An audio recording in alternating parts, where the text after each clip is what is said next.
Boa tarde a todas as pessoas presentes. Eu me chamo Karen Sailer e sou bolsista da linha 5 de Disseminação Social e Subsídios a Políticas do INCC. O INCT de Ciência Cidadã. Primeiramente, eu gostaria de agradecer em nome do INCC e da sua instituição executora, o Instituto Brasileiro de Informação em Ciência e Tecnologia, que é o IBICT, a todas as pessoas que estão presentes nessa transmissão e também aquelas que contribuíram para a sua realização. Hoje nós vamos acompanhar a sexta edição do webinário que faz parte do ciclo Diálogos em Ciência Cidadã, que é promovido pelo INCC em parceria com a Rede Brasileira de Ciência Cidadã e que conta com o apoio do CNPq e da CAPES.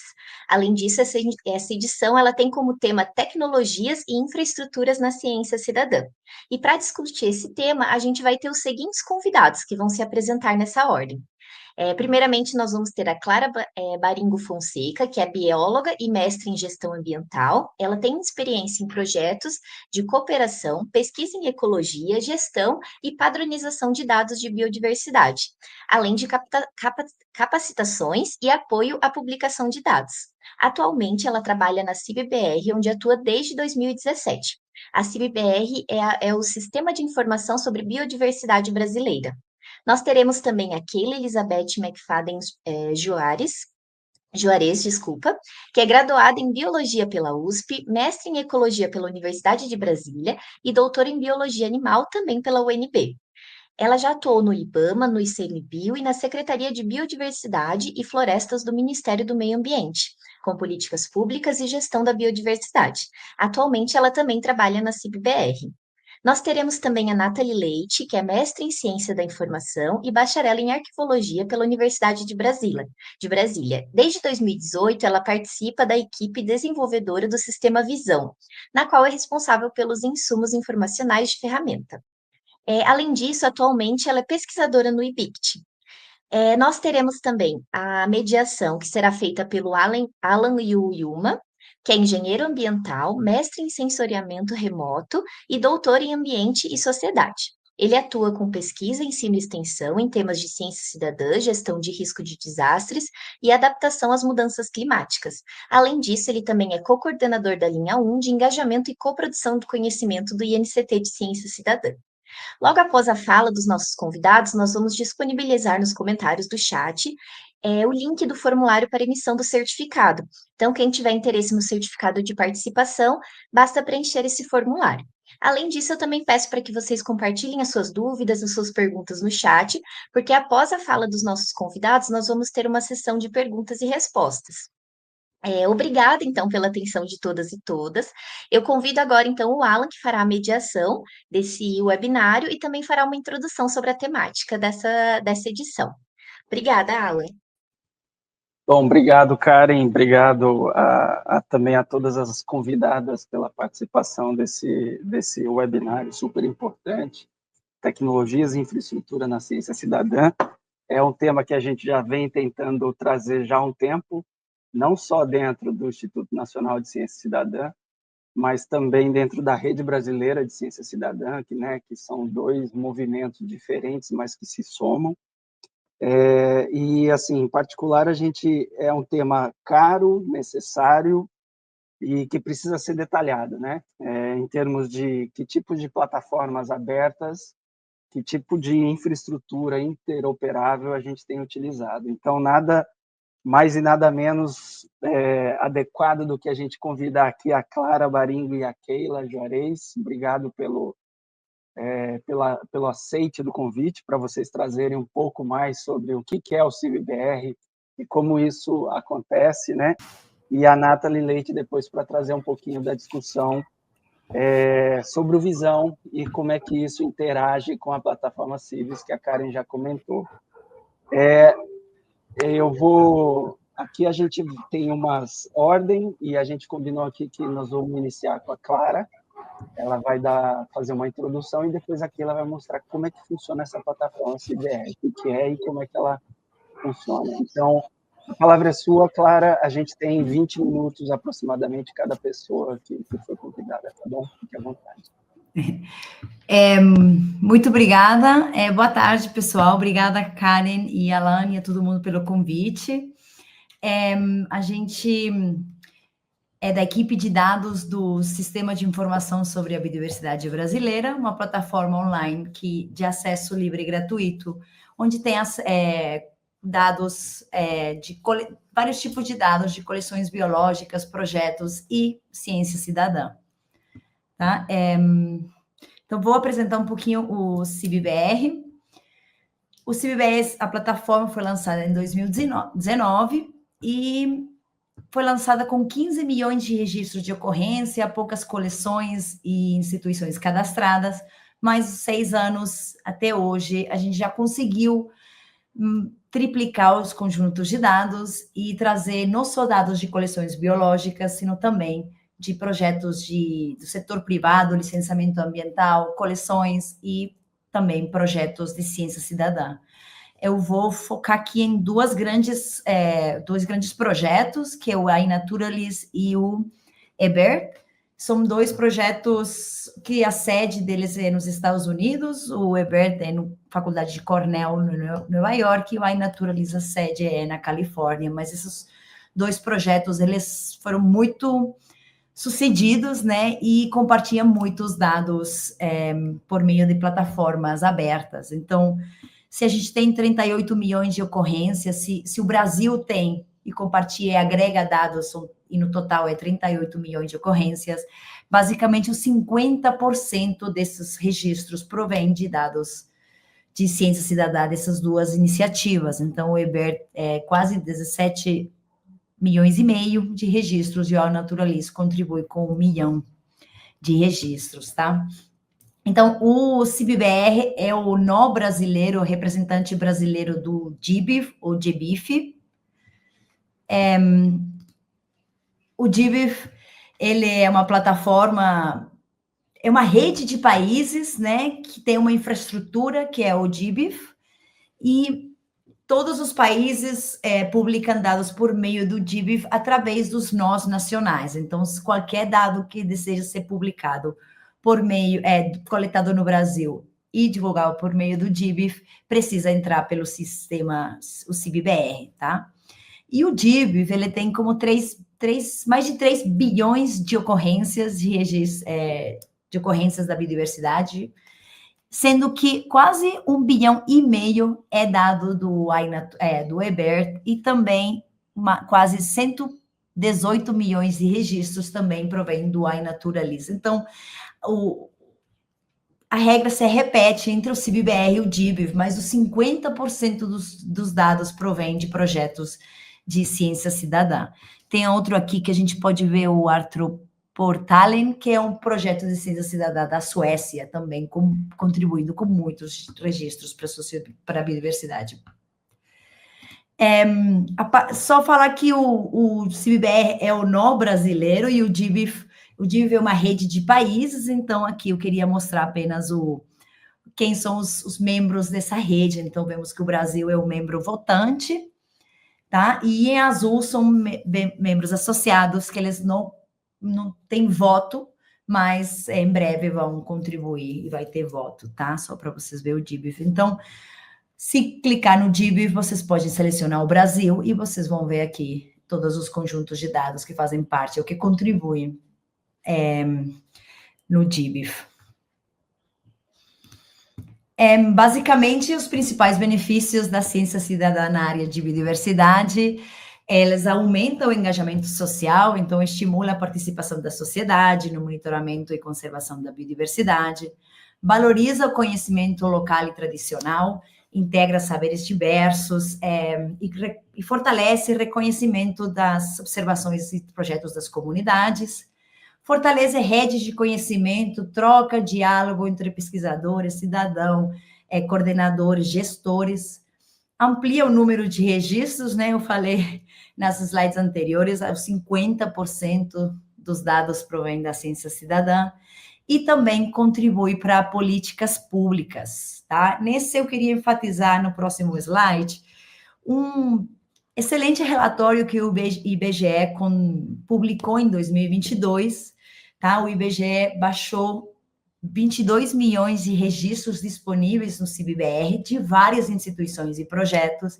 e avaliou a qualidade dos dados a nível taxonômico, espacial e temporal, a qualidade desses dados, se tem coordenadas, se foi identificado o crime de espécie, se a data está correta. Com essas informações, eles fizeram umas análises de lacunas amostrais. Todos os dados de projetos de ciência cidadã entraram no relatório, foram avaliados, e a ideia desse relatório é ser um relatório periódico e publicado e atualizado cada 2 ou 3 anos. Então, nesses 22 milhões de registros, foram classificados em 9 grupos taxonômicos. Aqui à direita a gente vê os aves, plantas, artrópodas, peixes, anfíbios e plantas, outros moluscos, fungos e mamíferos. E aqui embaixo, em verde mais clarinho, temos quantidade de registros que vem da ciência cidadã de projetos ou coleções. Então, a gente pode observar aqui algumas discrepâncias, né, entre os grupos, mas, por exemplo, as aves, os projetos de ciência cidadã foram mais de 90% dos registros, por causa do EBERT. Nas plantas, por exemplo, a maioria são dos herbários, né? As redes de herbários aqui no Brasil são muito organizadas e publicam muitos conjuntos de dados. Artrópodas, por exemplo, temos projetos e coleções também, mas em todos os grupos taxonômicos temos um conjunto de dados de ciência cidadã. Então, eles participaram, sim, nesse relatório para a política pública brasileira. O IBGE também, ele fez vários mapas, né, por grupo taxonômico. Então, aqui à direita a gente tem os anfíbios e as aves à esquerda. Então, em branco, mostra que não temos registro nenhum de uma espécime, de um grupo, de um anfíbio, de uma ave. E em cinza, pelo menos um registro. E com mais verde e marrom, significa que são mais registros de boa qualidade. Então, a gente vê como que os dados de ciência cidadã complementam lacunas amostrais que as coleções e outros projetos de pesquisa não conseguem, né, completar. Isso é um grande exemplo. Ele está disponível online, esse relatório, e tem mapas para todos os grupos taxonômicos, para todas as regiões, e também tem a lista de publicadores, quem contribuiu para esses conjuntos de dados. O CIBBE também é possível cadastrar um projeto de ciência cidadã, que tem a ver com biodiversidade ou conservação do meio ambiente. Aqui no sistema, no CIBBE, você vai ver aqui na parte Participe, cadastre um projeto de biodiversidade e vai aparecer um formulário aqui, parecido com esse aqui, e onde que vocês vão poder selecionar aqui ciência cidadã e cadastrar o registro. A gente não é muito diferente um formulário de projeto de pesquisa com ciência cidadã. No formulário de ciência cidadã, a gente inclui umas opções de como outro cidadão pode contribuir nesse projeto. Então, adicionamos essa parte nos projetos de ciência cidadã. Uma vez cadastrado o projeto, a gente vai cadastrar o projeto na ferramenta que eu vou mostrar agora, e a gente manda um e-mail para a pessoa que cadastrou o projeto para validar as informações. E caso o projeto deseja ou está interessado em publicar um conjunto de dados, a gente pode colocar aqui em ajuda, solicitar treinamento. Então, a gente entra em contato também para marcar um horário online para fazer um treinamento e mostrar como que eu passo a passo para divulgar um conjunto de dados, colocando licenças, quem coletou, como coletou e todas as informações necessárias para publicar um conjunto de dados, tanto no CIBBR como no DIBIF. Uma vez o projeto cadastrado, a gente tem um acesso aqui no Atlas do CIBBR, a gente consegue procurar por projetos, né? Então, temos um módulo que chama BioCollect, que é o cadastro de projetos de biodiversidade. Então, clicando nos projetos, a gente vai ter essas opções, são uns pequenos filtros já direcionados. Temos aqui a opção de ciência cidadã, tá? Temos outras opções aqui, a gente tem os projetos que estão sendo implementados para monitoramento da recuperação da bacia do Rio Doce, tá? Um conjunto de projetos cadastrados, temos projetos de ciência cidadã e projetos de ecologia. Tá? Também podemos registrar uma organização, que faz o projeto, e registrar o projeto aqui, o formulário também, a gente consegue acessar. Então, quando clicar nos projetos, aqui a gente tem todos os projetos cadastrados, o cadastro é voluntário, e a gente consegue filtrar, né, vários filtros. Então, a gente pode filtrar por tipo de projeto, se é um projeto de ecologia, um projeto de ciência cidadã. Podemos filtrar por quantos projetos por organização. Temos, assim, outras opções por estado, ou projetos pelo status do projeto, se foi um projeto finalizado ou está em andamento, ou vai começar também. Tá? Temos todos os projetos aqui cadastrados, onde que pode acessar e entender e saber um pouco mais sobre o projeto. No mesmo módulo, a gente tem uma parte dos sites, onde a gente consegue ver, colocar onde que ocorre o projeto. Então, temos a gente pode juntar com algumas camadas geográficas. Então, o Brasil, quantos projetos ocorrem no Brasil, ou quantos projetos ocorrem por estado, ou quantos projetos ocorrem no bioma cerrado. Aqui, no caso, por exemplo, foi a bacia do Rio Doce, e a gente consegue colocar quantos projetos ocorrem para a recuperação ambiental da bacia do Rio Doce. Tá? É possível a gente procurar projetos por local. E, clicando num desses projetos, a gente consegue ver as informações do projeto. Esse aqui é o projeto de Ciência Cidadã da Bacia do Rio Doce, e aqui a gente tem todas as informações, né? O objetivo do projeto, uma descrição, como se envolver, caso seja possível se envolver nesse projeto, a área de abrangência do projeto, se esse projeto é feito em colaboração, cooperação com várias outras instituições, a gente consegue saber quais. E outras informações que a gente quer divulgar, YouTube, Instagram, outros vídeos, e que produziu, né, o projeto. A gente sabe também que esses projetos não só têm dados, eles elaboram cartilhas, guias, fotos, vídeos, e nesse Biocoleg é possível cadastrar PDFs, banners, artigos científicos oriundos desse projeto. Então, é possível colocar todas as informações. Cada PDF ou cada imagem que a gente registrar nesse módulo, ele vai perguntar qual é a licença, qual é o DOI, como citar, e todas as informações pertinentes para publicar, né? Então, aqui a gente pode ver como que tem acesso ao Instagram, ao Facebook, ao Twitter, por exemplo. É importante ter muitos projetos que a comunicação ou registros e fotos é feita pelo Facebook ou pelo Instagram, então é muito importante ter uma opção para divulgar as redes sociais. E aqui nos surveys, não.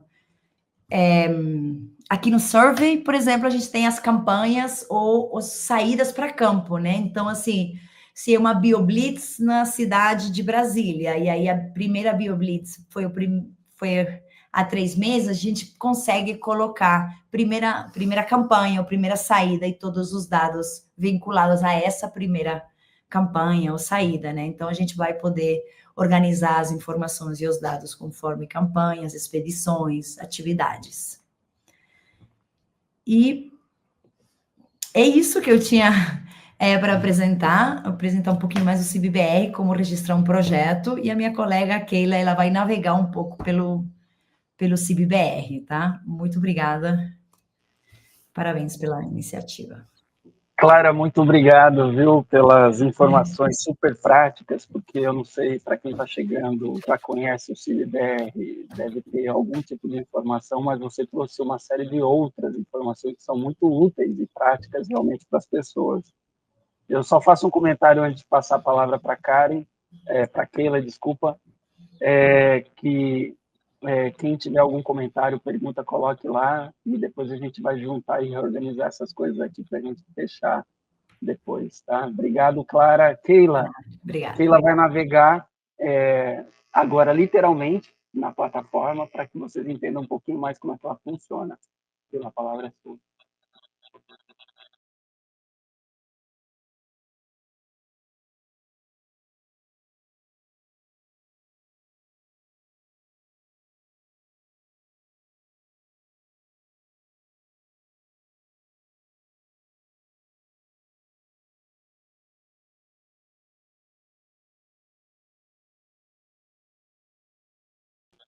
Oi, Keila, você tem que ligar o áudio, ele está apagado. Desculpa. Oi, gente, agora desculpa. começa no começo. Obrigado. Ok, desculpa, gente.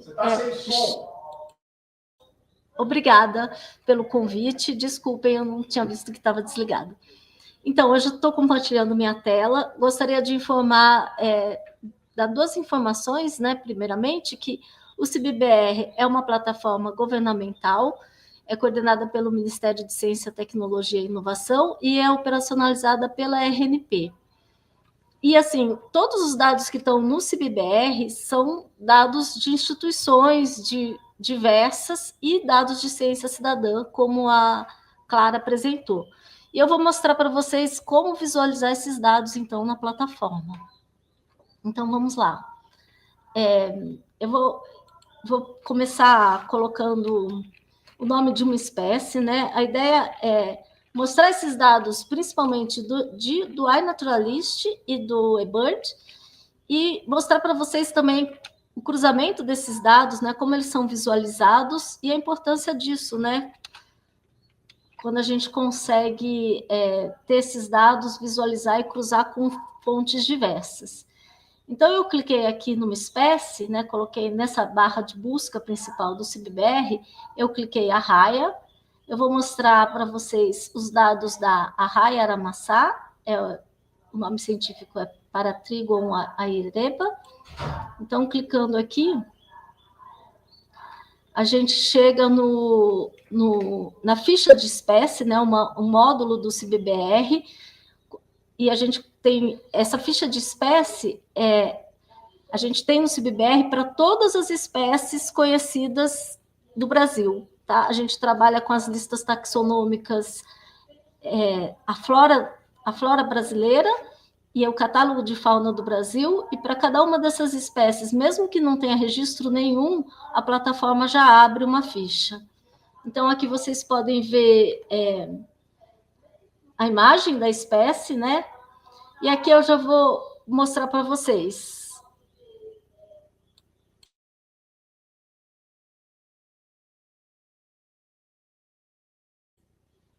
Então, aqui vocês estão, se vocês clicarem aqui na imagem, vocês vão ver que essa imagem vem do iNaturalist, tá?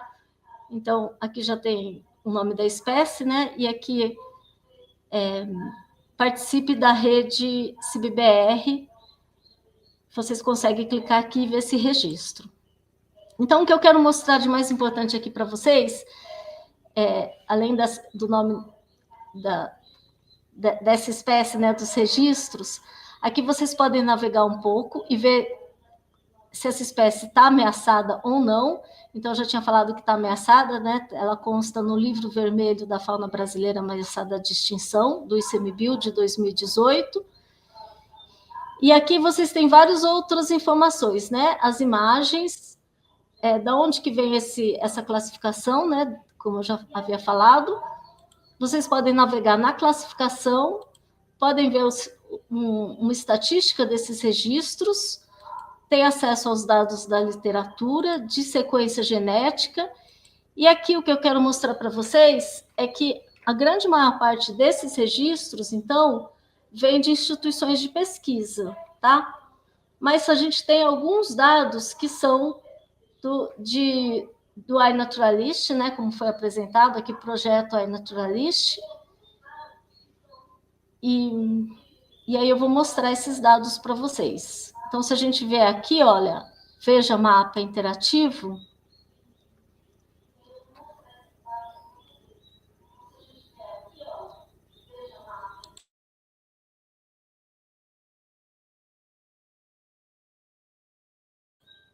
Então, aqui, se vocês derem um zoom no mapa, a gente vai chegar aqui numa região que tem a Volta Grande do Xingu, que tem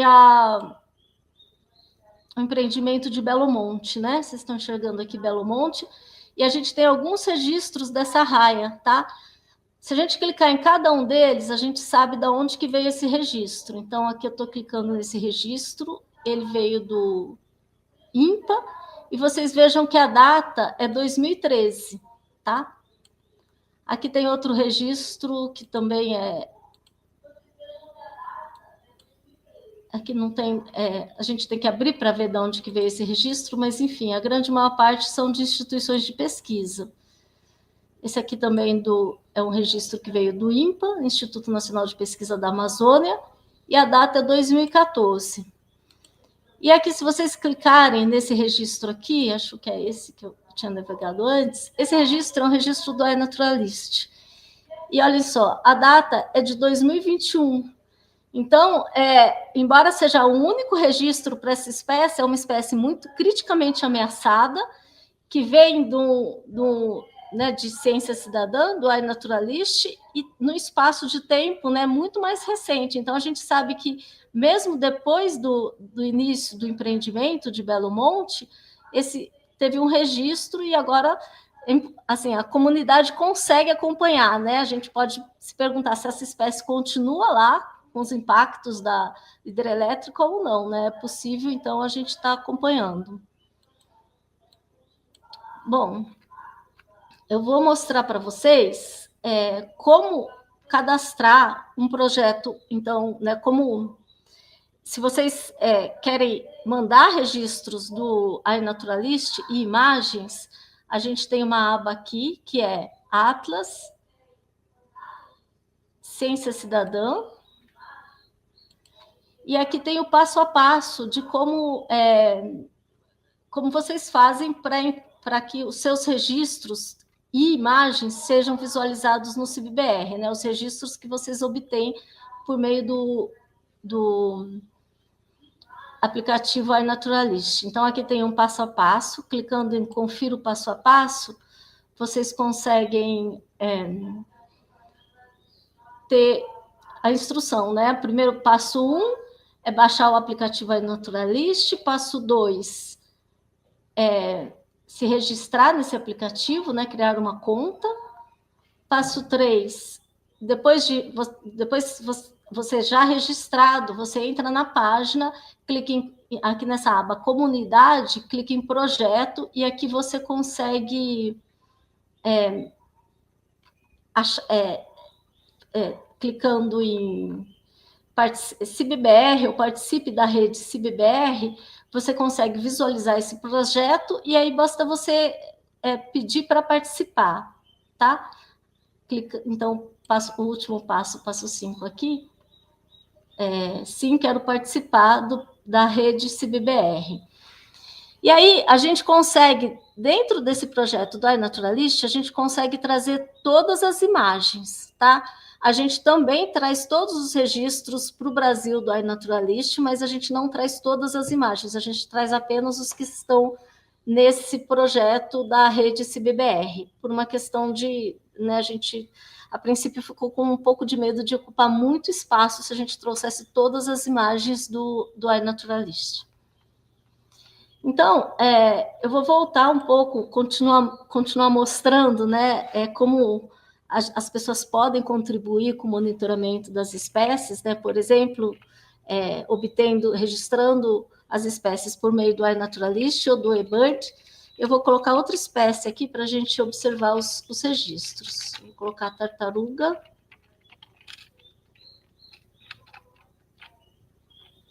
Se a gente clicar aqui, tartaruga verde, é uma tartaruga marinha, que também está na lista de ameaça do Brasil, está na lista da IUCN como ameaçada, e em várias listas, né, no livro vermelho da fauna ameaçada do Brasil, de 2018, do ICMBio, e vários outros estados, no estado do Espírito Santo, Rio Grande do Sul, Santa Catarina, São Paulo, Bahia e também está, né, como eu falei, na IUCN.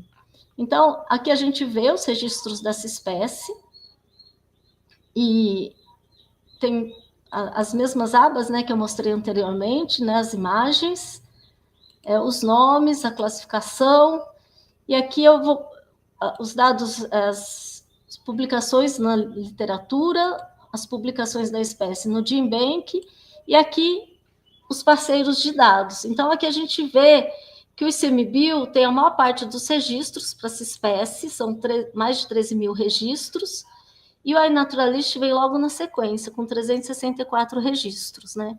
Então, ainda é muito menos, mas, assim, se a gente clicar em cada um desses registros, se a gente ver a data desses registros, a gente vai ver que os registros do iNaturalist são muito mais recentes. Isso também é importante, né, para a gente acompanhar como que está a distribuição da espécie ao longo do tempo. Então, aqui, olha, clicando no Ver Mapa Interativo, a gente consegue ver esses registros no portal espacial do CIBBR.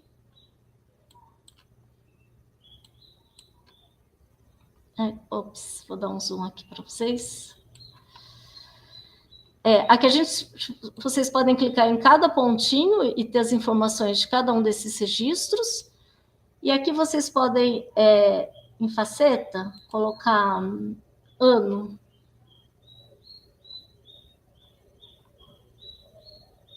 Aqui, ano.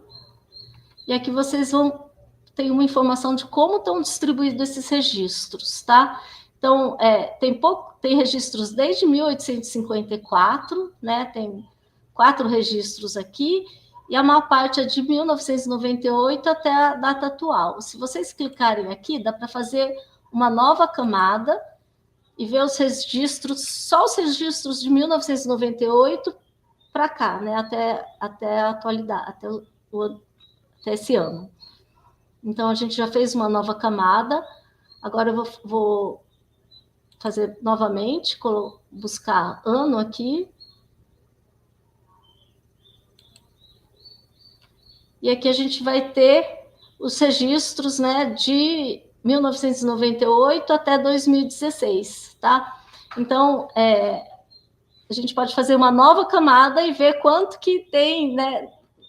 O que eu quero dizer para vocês é que os registros de ciência cidadã são bem mais recentes. Então, eles, embora sejam muito menos, em menor quantidade, eles têm uma importância grande, né, para o monitoramento da biodiversidade, né, para a gente saber se essa espécie continua e como está, principalmente agora com mudanças climáticas, né, se tem, né, para qualquer espécie, como que a distribuição, as mudanças climáticas estão afetando na distribuição.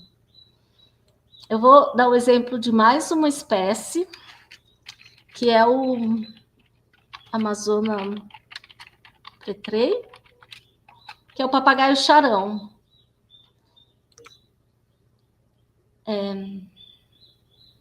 Abrindo aqui.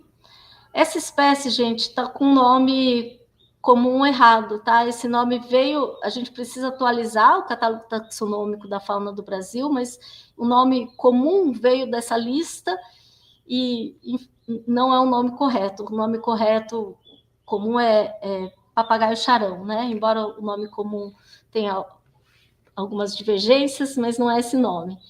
Então, aqui, de novo, a gente vê a distribuição dessa espécie. Vocês podem também navegar e ver todas as listas, né, de ameaça onde que essa espécie está presente, né, em todos os estados, né? Tem aqui. E aqui, de novo, né, estou apresentando a mesma ferramenta para vocês, com todas as abas. Eu já vou direto aqui em parceiros de dados. Nesse caso aqui, a gente tem 50 registros do Portal Bio, do ICMBio, e baixando aqui, a gente tem 1.018 registros que vieram do eBird, tá? Então, vocês podem clicar aqui e ver só os registros do eBird, por exemplo. Mas a mensagem que eu quero passar aqui é que, mesmo para espécies muito ameaçadas, né, bastante ameaçadas, principalmente no caso de aves, né, como a Clara já tinha informado, que a gente tem uma comunidade muito atuante, né, que utiliza o eBird. Então, a gente tem, para determinadas espécies, a gente já tem muito mais registros vindos da ciência cidadã do que da própria academia e de pesquisas, né, e instituições de pesquisa. E agora eu quero dar um último exemplo, em vez da gente pensar em espécies, a gente pensar em área, tá? Então, eu vou entrar no portal espacial. Vocês podem entrar por aqui, olha, portal espacial, ou clicando aqui, e acessar diretamente o portal espacial. E aqui, eu vou dar um zoom, e vou mostrar uma área onde que eu sei que as pessoas têm trabalhado com a iNaturalist. Aqui na região de Brasília. Ops. Eu vou mudar aqui no portal espacial, vocês podem configurar um pouco a visualização, né? Então, dá para colocar, clicando na camada do mapa, dá para colocar satélite, e a gente tem a visão do satélite, né? Então, aqui eu estou mostrando o Distrito Federal, o Parque Nacional de Brasília, aqui tem a reserva de águas emendadas, aqui tem APA, Gama, Cabeça de Veado, e aqui o plano piloto, né? Que tem o Brasília, né? E o Lago Paranoá. Aqui, próximo a Brasília, tem uma zona rural, um setor de chacras. Então, o que eu quero mostrar aqui para vocês é algumas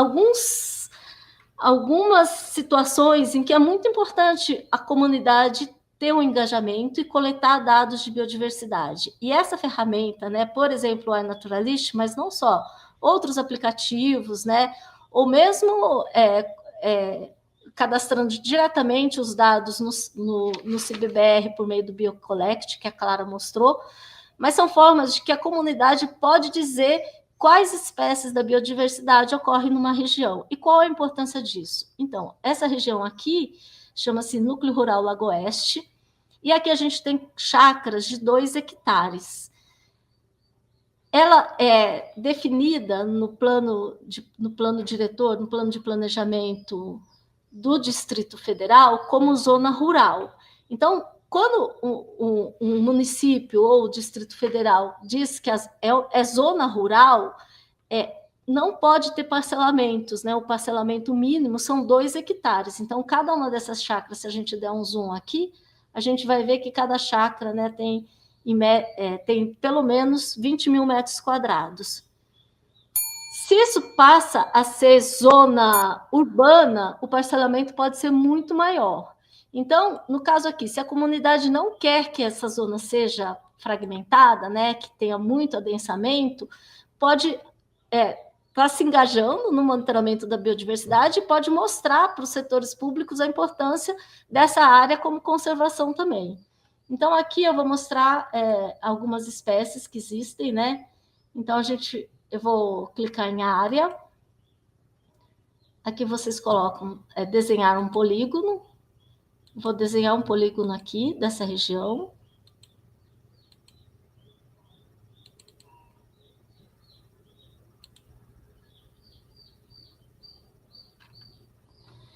E agora eu vou colocar adicionar espécies no meu polígono, todas as espécies. E aqui a gente sabe todas as espécies que foram coletadas pela comunidade, né? É uma área que eu conheço, então aqui eu sei que a maior parte dos registros, se a gente clicar, vem do iNaturalist, tá? Se vocês clicarem em outro qualquer, a grande... Olha, esse aqui vem do Javote. Esse não é do iNaturalist, vem do herbário, né? Mas a grande maior parte é do iNaturalist, coincidência. Aqui, ó, outro registro veio do iNaturalist. E agora vocês podem estar se perguntando, tá, mas quantas espécies tem aqui, quantos registros? Então, essa plataforma possibilita que a gente saiba, clicando aqui, nome científico, a gente vai saber quantas espécies tem, né? Ele está processando, mas é que ele coloca em cores diferentes, cada uma das espécies ele está trazendo os dados, tá? Aqui eu posso clicar, por exemplo, então, a espécie que tem o maior número de registro é a arara canindé, né? Se eu clicar aqui em arara, eu vou saber onde que estão esses registros, né? Então, posso clicar aqui e ver cada um desses registros.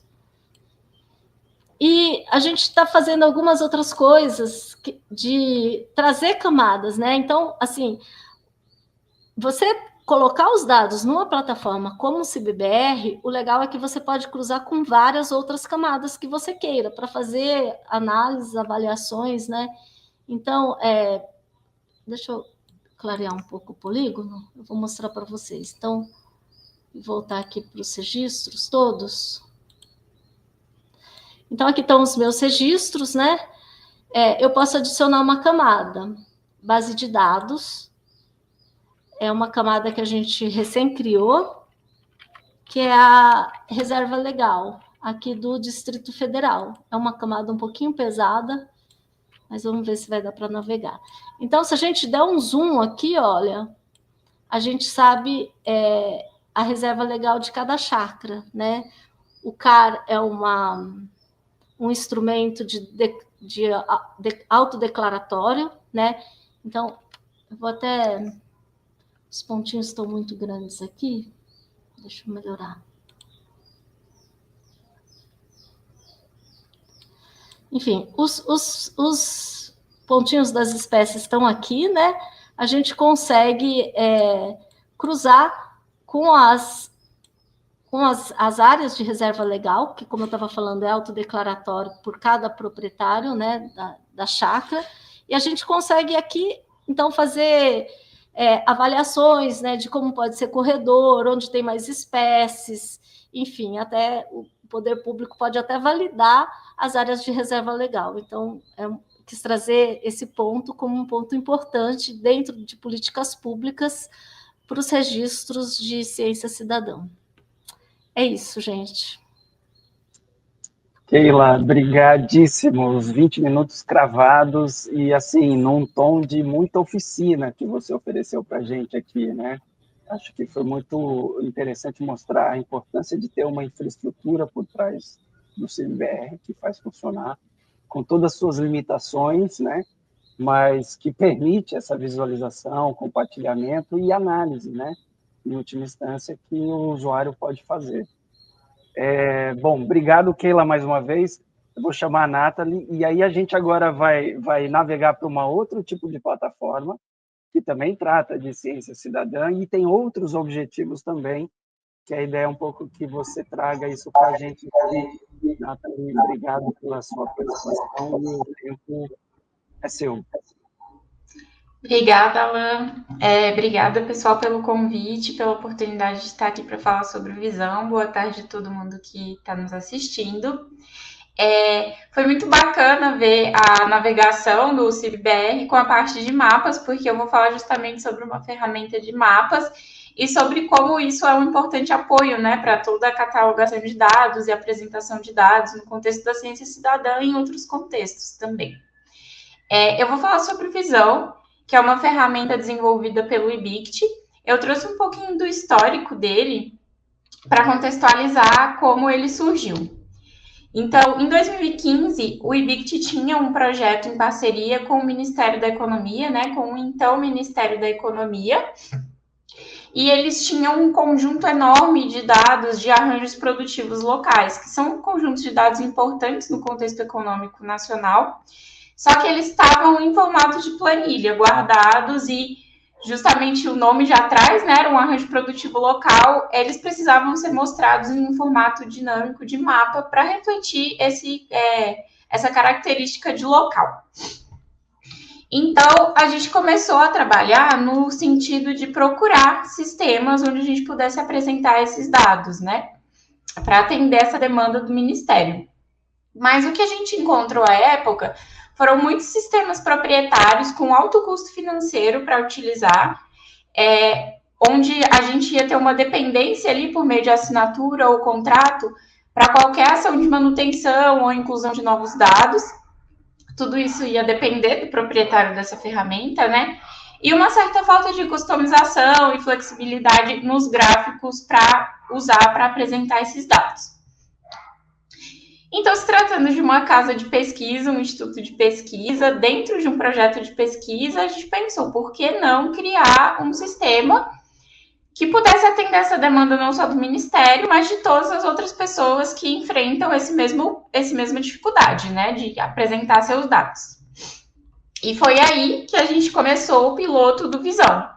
Essa interface da tela foi a primeira interface do protótipo que a gente desenvolveu para começar a testar funcionalidade, testar a apresentação, e a partir daí a gente foi aprimorando. Então, o Visão, ele se apoia em alguns conceitos muito importantes da área da ciência da informação e da tecnologia, porque a gente queria criar um sistema de visualização de dados, mas que também funcionasse como um repositório de dados, como uma espécie de ferramenta para fazer gestão compartilhada de dados.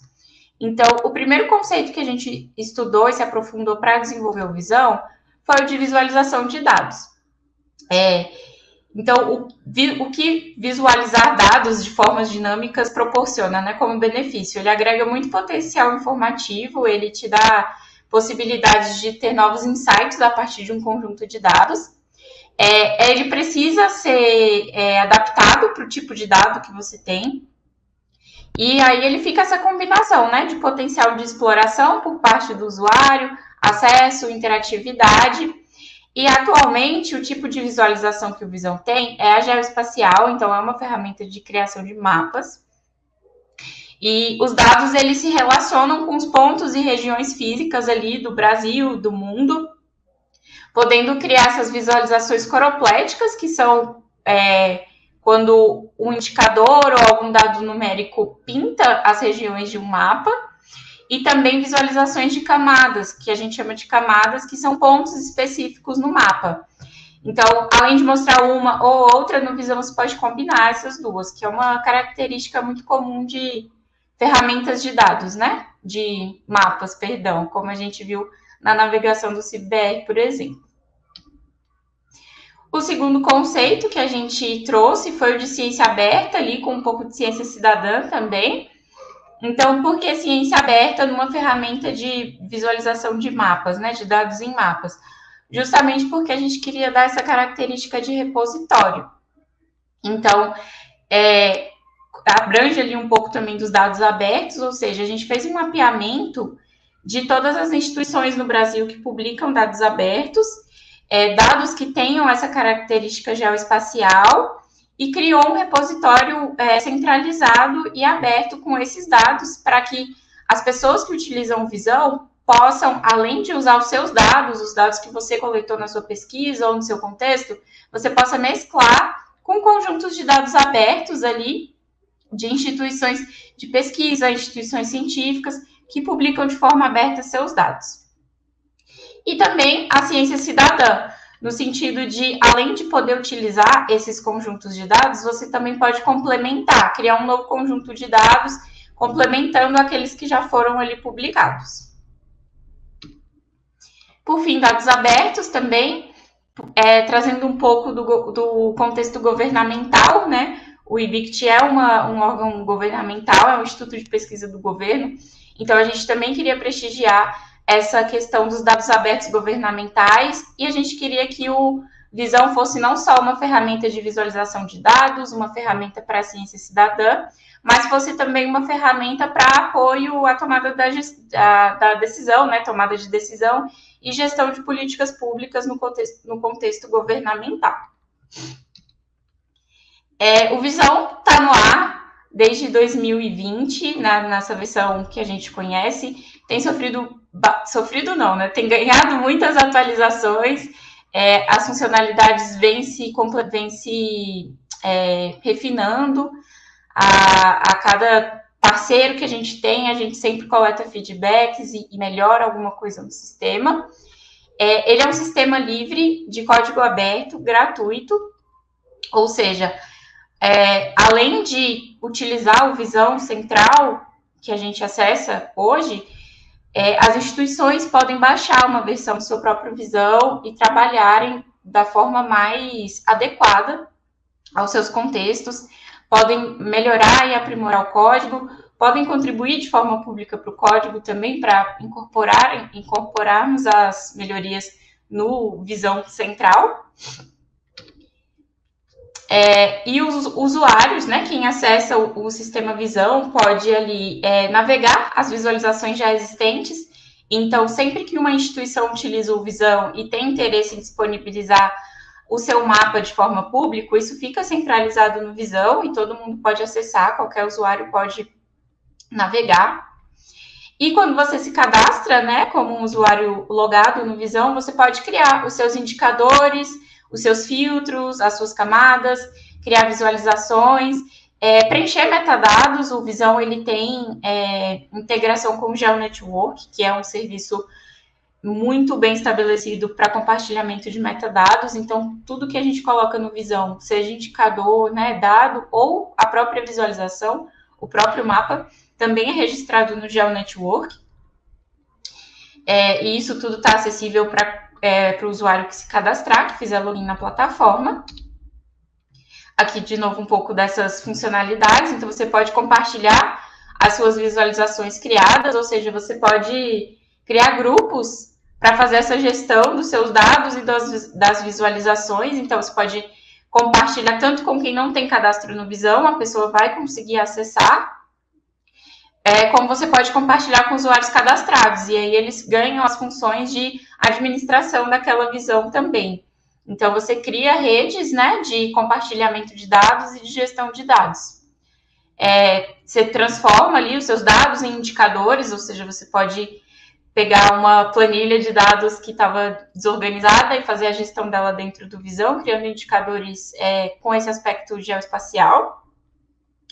Apresentar os dados de maneira dinâmica, então, além dos indicadores, a gente tem espaço para colocar descrição do que é o dado, relacionar com links, com outras plataformas, e também explorar essas visualizações institucionais públicas que já estão disponíveis na plataforma, que são frutos de outras pesquisas e outros projetos que a gente faz utilizando a ferramenta.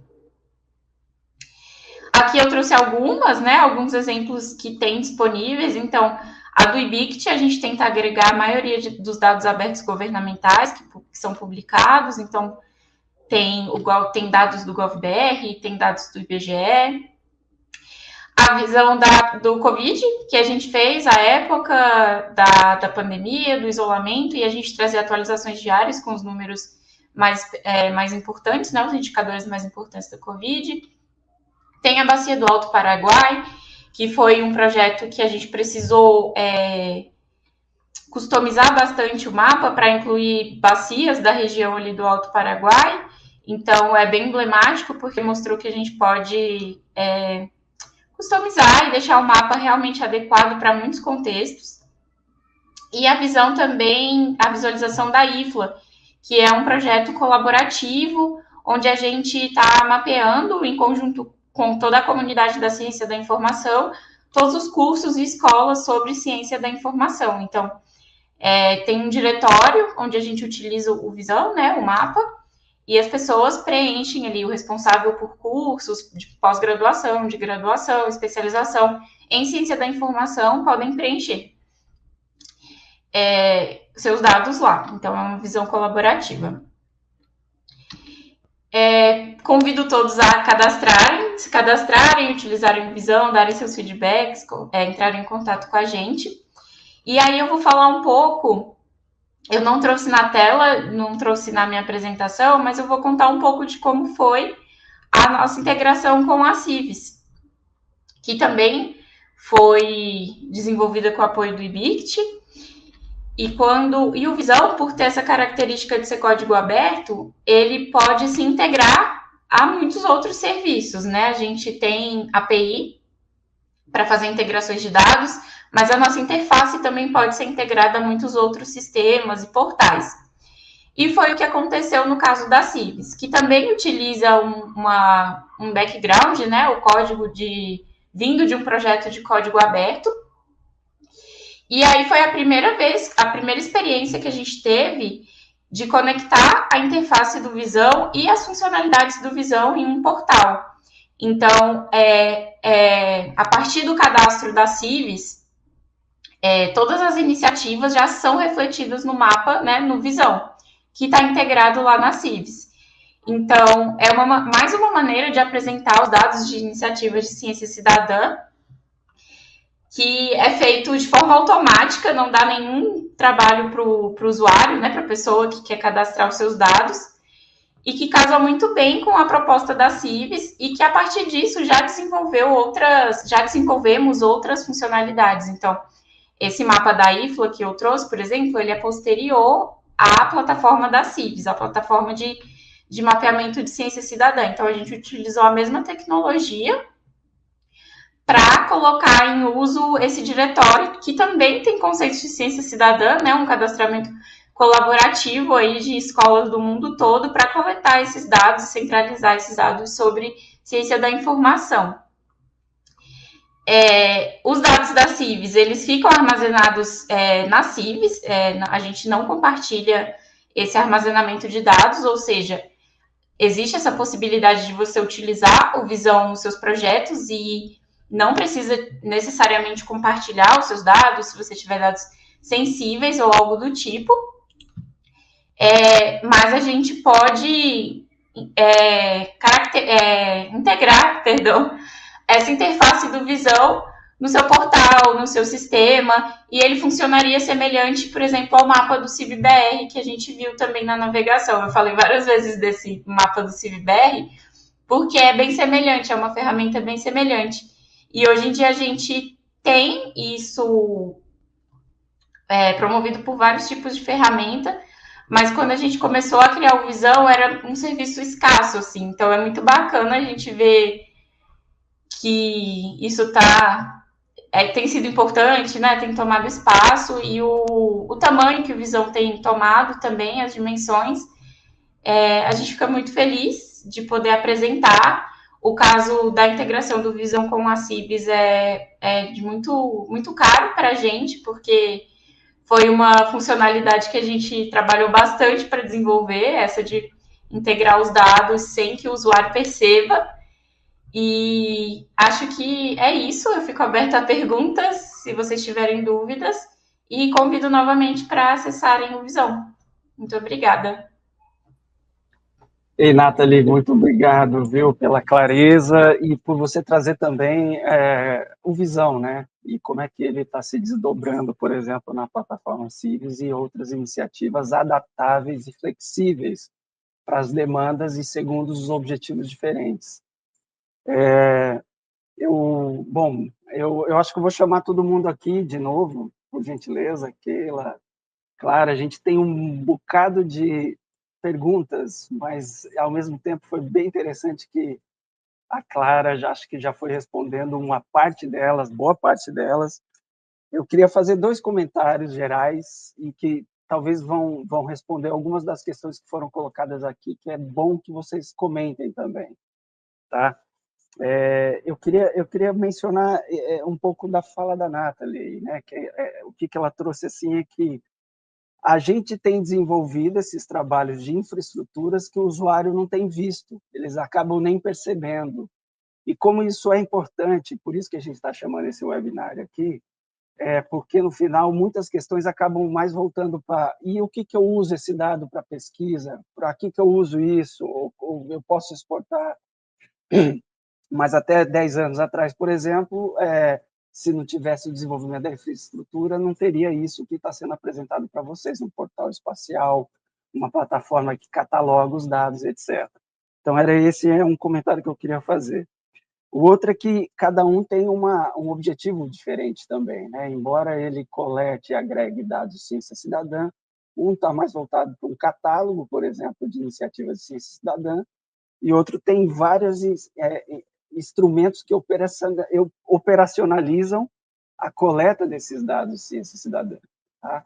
E aí eu vou lançar uma questão que para nós é caro, e é importante também a Nathalie mencionar aí, né, que o Visão ele usa de plataformas e códigos abertos, então ele vem desse movimento da ciência aberta, ele vem também da Infraestrutura Nacional de Dados Espaciais, isso é importante mencionar também, né, que são outras plataformas que permitem abrir esses dados, e esse é o ponto.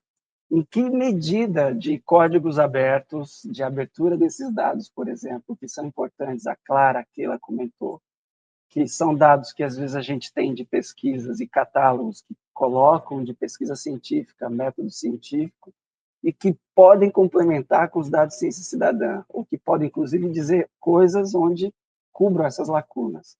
Então, se por um lado a gente cobre lacuna, por outro, eu queria lançar aqui uma questão que a gente sempre discute, Clara, Keila, como é que a gente também cuida desses dados? E aí eu queria que vocês falassem um pouquinho mais das licenças, que a todo momento vocês mostraram um pouquinho lá. Como é que a gente vai cuidar desses dados quando a gente tiver dados sensíveis ou tratando, por exemplo, de comunidades tradicionais? Porque a gente quer permitir um diálogo de saber, mas a gente precisa cuidar em que medida esse diálogo vai acontecer e como ele vai acontecer. E agradecer aí os comentários de todo mundo, muito importante, inclusive colegas aí do INCC e outros colegas. A gente depois vai passar mais uma rodada, tá? Mas eu queria colocar isso só para que a gente aquecer esse friozinho.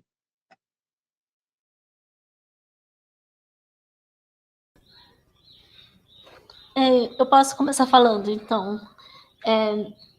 A gente usa 3 tipos de licença, né? Do tipo Creative Commons. Então, pode ser completamente aberto os dados, ou o segundo tipo é CC BY, a pessoa também é um dado aberto, mas o usuário necessariamente precisa citar a fonte.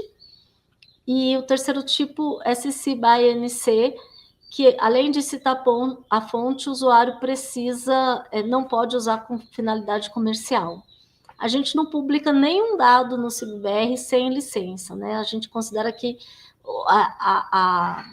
o uso de uma licença de dados, né, está relacionado aos princípios FAIR, né, próprio direcionamento do usuário. Então, ele tem que saber, né, como citar, né, tudo isso está relacionado à licença. Mas tem uma coisa também que a gente não falou de todas as tecnologias, mas os dados ficam num repositório que chama IPT. E quando a gente sobe esse dado no IPT, né, os dados e os metadados, existe a possibilidade dos dados ficarem privados. Não é uma recomendação, mas para algumas questões, né? Por exemplo, para dados de comunidades tradicionais, então você pode trabalhar com a preservação do conhecimento sem deixar esse dado aberto. E a outra opção é não dar o detalhamento da coordenada, né? Por exemplo, para a espécie ameaçada, que não qualquer espécie ameaçada, tá? Mas, por exemplo, orquídea, né? Que tem, né, se a gente der a coordenada, o usuário, né, algumas pessoas vão saber exatamente onde ela está, pode ser uma orquídea ameaçada, então tem a possibilidade de não fornecer a coordenada, colocar, por exemplo, o município, né, ou dar um grau maior. Então, tem várias possibilidades dependendo do caso. Não sei se será nesse sentido que você perguntou, se a Clara quer acrescentar. Não, existem vários níveis de governança de dados, né? E quando você vai publicar um conjunto de dados, você tem que ver quais são os critérios e a política de dados de cada infraestrutura e cada plataforma, para ver se atende o CIB-BR segue as boas práticas do DIB, como aquela falou, não publica sem licença, e o usuário é completamente autônomo de conseguir de publicar, de remover e de solicitar dados de comunidades que precisam uma atenção maior. A gente sim que está em processo de discutir esse tipo de licenças, como que essa rastreabilidade vai ser implementada, e é muito importante a gente começar esse diálogo, né, de que tipo de dados podem ser publicados e quais não, e sempre mantendo, aceitando os princípios FAIR e CARE, e implementando ferramentas que conseguem rastrear esse tipo de informações. Eu estou vendo aqui uma dúvida do chat, não sei se posso responder, Alan, de dados fora do país. O iNaturalist, por exemplo, está na Califórnia e eles usam no Amazon Six, todos os dados que vocês vão se cadastrar e publicar por meio do iNaturalist, eles estão fora do país, pela Amazon. Eu vou só agregar, depois eu passo a palavra para a Nathalie, se ela quiser comentar alguma coisa. É que você falou uma palavra-chave que é sistemas de governança. Eles são extremamente necessários, que quem vai usar esse tipo de dado já preveja quem, como, para quando e como isso vai ser utilizado. E a Sarita comentou aqui no chat, acho que outras pessoas também, tem um outro que ele passa no que vocês estão falando de princípios fair e care, que é cuidar também com a soberania de dados. Então, é um assunto que a plataforma permitiu ampliar o acesso e que necessariamente precisa trazer essa discussão de forma mais protocolada, discutida, dialogada, porque é isso. Nem tudo a gente abre, e a gente abre aquilo que realmente faz sentido dentro dos projetos. Uma coisa que a Keila comentou é que, preferencialmente, a ideia é abrir esses dados, porque ele permite que outra pessoa vai utilizar para umas análises que vai gerar outras pesquisas que nem tinham sido pensadas anteriormente. A Nathalie já comentou isso, a Keila também, com aqueles desenhos de polígonos, né? Isso é super interessante, que vocês saibam como é que estão essas infraestruturas sendo codesenhadas, né? Tem uma série de outras questões aqui, a Keila respondeu boa parte delas, mas eu acho que eu vou trazer uma da Bland aqui, ó, que eu acho que é legal você comentar um pouco, que tem as limitações da plataforma iNaturalist, por exemplo, né? Sobre política de dados e sobre não colocar interações ecológicas. E aí eu volto com a questão de objetivo também, né? A plataforma permite ou não fazer, e eu traço um pouco sobre isso, claro. Eu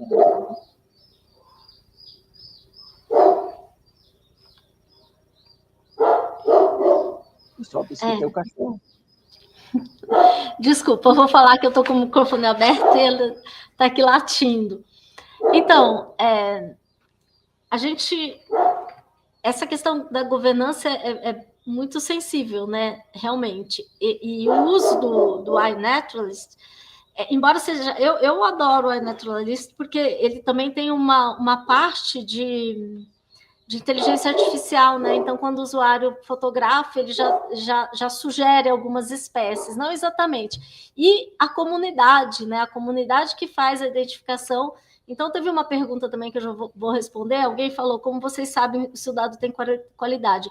A gente só traz os dados do iNaturalist que 2/3 da comunidade concordaram que aquelas, né, com determinada espécie. Então, ele já faz uma curadoria ali da comunidade. A comunidade identifica por meio da espécie. Então, é uma ferramenta muito legal mesmo. Mas, assim, hoje em dia, tem essa questão, sim, que os dados já vão para lá. A gente, o usuário, quando ele baixa a ferramenta, ele vai ler os termos de uso e tal, e ele vai concordar com aquilo, né? Como tudo que a gente faz hoje. Mas sim, os dados vão para fora, né? E a gente consegue trazê-los de volta e publicar aqui. Seria mais legal ter uma do Brasil? Para alguns casos, eu acho que seria sim, né? Para melhor governança. Por exemplo, dados de comunidades tradicionais, né? Que talvez eles não queiram compartilhar para fora ou queiram ter um nível de restrição maior. Eu acho que isso é um pouco da gente, da sociedade, entender esses problemas, entender o que implica tudo isso, saber a governança que a gente quer para os nossos dados e cobrar isso do governo. Porque hoje eu digo que assim, a gente já tem essas tecnologias, a gente já consegue desenvolver isso, a gente conseguiria fazer uma cópia ou algo semelhante ao iNaturalist, né? É necessário? Aí, assim, depende muito da sociedade, né? Não sei se foi isso se eu respondi, se alguém quer complementar. Você respondeu, e você respondeu outras coisas aqui que estavam sendo colocadas, né? No geral, teve vários parabéns aqui para a Nathalie, para vocês, Clara, Keila. Tem várias questões aqui respondidas. Eu vou, assim, passar aqui para... Eu queria que a Nathalie comentasse um pouquinho mais sobre como é que acontece essa interface do Visão para CIDs, né? O que especificamente aparece ali E depois aí eu queria fazer uma questão aqui de fechamento também, para escutar um pouco de vocês, sobre a experiência que vocês têm tido desde o começo do projeto. Mas eu queria escutar um pouquinho a Nathalie sobre isso. Obrigada. Então, a questão de avaliar as iniciativas, né, conseguir visualizar as iniciativas de ciência cidadã de forma local, foi basicamente a nossa motivação para colocar o Visão ali na Cives, porque durante a pesquisa que motivou a criação de uma plataforma brasileira, né, para essa infraestrutura de mapeamento de iniciativas, a gente percebeu que as outras também tinham essa questão local. Não só um mapa para visualizar, mas tinha esse apelo local, assim, um site da Espanha, um site dos Estados Unidos. Então, a gente quis colocar também o nosso território, o Brasil que é tão grande e que tem iniciativas espalhadas em tantos lugares, né? A gente achou isso um aspecto muito importante de se prestigiar. E aí casou com a questão de ter o IBICT, de ter o Visão desenvolvido pelo IBICT e da gente ver essa possibilidade de a Cives vai utilizar um código aberto como fonte, né, como base da sua estrutura. O Visão também utiliza código aberto. Será que a gente consegue intercalar os dois? De alguma forma conectar os dois? E aí a gente começou esse estudo e foi muito frutífero. Então, assim, a própria estrutura da Cives já tinha esse espaço para quando a pessoa for cadastrar a iniciativa, ela colocar a localização. Então, a gente já teria esse registro de qualquer forma. Então, por que não utilizar a ferramenta que a gente tem, então, apostos aqui, né, para apresentar esses dados, uma outra forma de geração de dados para quem vai utilizar essa plataforma. Acho que foi isso, assim, a motivação, né? Realmente prestigiar e dar destaque para essa informação que a gente ia coletar na plataforma. Obrigado, Nathalie. Bom, pessoal, é o seguinte, eu queria fazer 2 comentários agora, porque a gente está chegando também no nosso teto aqui do webinário, mas a primeira é o seguinte, vocês perceberam que Clara e Keila, né, comentaram que existem treinamentos, existem outros momentos que vocês podem tirar dúvidas, por exemplo, com as questões que elas trouxeram do CIVBR, da plataforma, etc. E a Nathalie também. Então, essas dúvidas vocês podem pegar ali e aí criar outros momentos para a gente fazer esses encontros. Isso aqui é só uma pincelada de alguns exemplos sobre essas infraestruturas que são muito úteis e importantes para a gente desenvolver não só ciência cidadã, mas uma ciência aberta também para todos e todas, né? Eu queria, assim, para fechar, que vocês comentassem que mensagem que vocês passariam dentro dos trabalhos que vocês têm feito com infraestruturas, com esses dados, para as pessoas que estão assistindo e para outras que vão ver depois esse vídeo gravado. Pode começar, Clara, Keila, Nathalie. Então, eu vou começar. Eu vou agradecer muito, né, a participação para a gente poder mostrar o CIVBR, as ferramentas do CIVBR é muito legal e prazeroso, mas assim, sem os pesquisadores, sem os projetos de ciência cidadã, sem as pessoas ir para campo, organizar o trabalho mais pesado, mais trabalhoso, é ir para campo, coletar e organizar os dados. Então, assim, eu quero toda a comunidade de pesquisa está de parabéns nas coletas, e que a gente só recebe as planilhas e apoia dá suporte ao pesquisador, né? O que eu queria só enfatizar da importância de quando você vai fazer uma pesquisa e você vai publicar um artigo científico, por exemplo, e quando escolheu a revista e você vai publicar esse artigo, que a revista vai te pedir o conjunto de dados, né, o material suplementar, ao invés de você entregar para outro país ou para a revista o conjunto de dados, faz o esforço de tentar publicar um sistema nacional, qualquer um, para você manter o dado no Brasil, e para a revista de fora, você enviar o DOI, enviar o acesso ao dado. Então, quando o artigo vai ser aceito, que você precisa deixar aberto os seus dados, porque é meio que obrigatório, você libera o dado em sistemas nacionais, favorecendo políticas públicas e trabalhos feitos como esse do IBGE, que pegou os dados que estão aqui. Se você enviar o dado para outro país, ele não é usado para o IBGE ou para outros dados. Então, essa seria a minha mensagem. Parabéns para todas as pessoas que coletam dados e publicam. E é isso. A gente está aqui para apoiar toda a publicação e organização dos dados. Bom, queria agradecer também a oportunidade de mostrar o Visão, de falar um pouco da integração dele com a Cives. Queria falar que é muito prazeroso trabalhar com um tema tão transversal como ciência aberta, ciência da informação, ciência cidadã. A gente consegue ver muita coisa, muito tipo de pesquisa e é muito enriquecedor. E queria parabenizar também a todo mundo que coleta e disponibiliza dados, que é um trabalho muito importante.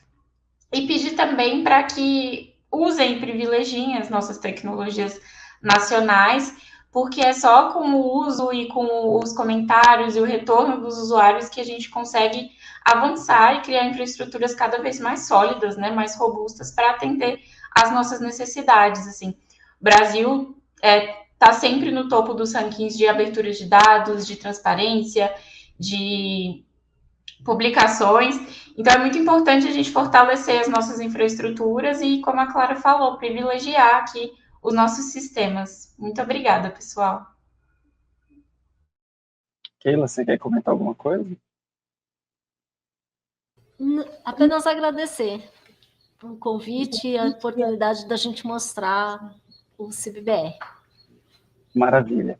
Bom, pessoal, eu quero agradecer mais uma vez o aceite de vocês de participar e trazer esse volume de informação importante e relevante para a ciência aberta, a ciência cidadã. Eu quero agradecer a Karen aqui da linha 5 da comunicação do Instituto Nacional de Ciência Cidadã também, e a turma de moças aqui do IBICT, que estão aqui no fundo, vocês não estão vendo, mas fazem isso aqui acontecer. E mais uma vez agradecer, isso aqui vai ficar gravado, tá, no canal do IBICT, e fiquem atentos aos próximos webinários que vão vir pela frente. Agradeço mais uma vez vocês. Bom descanso.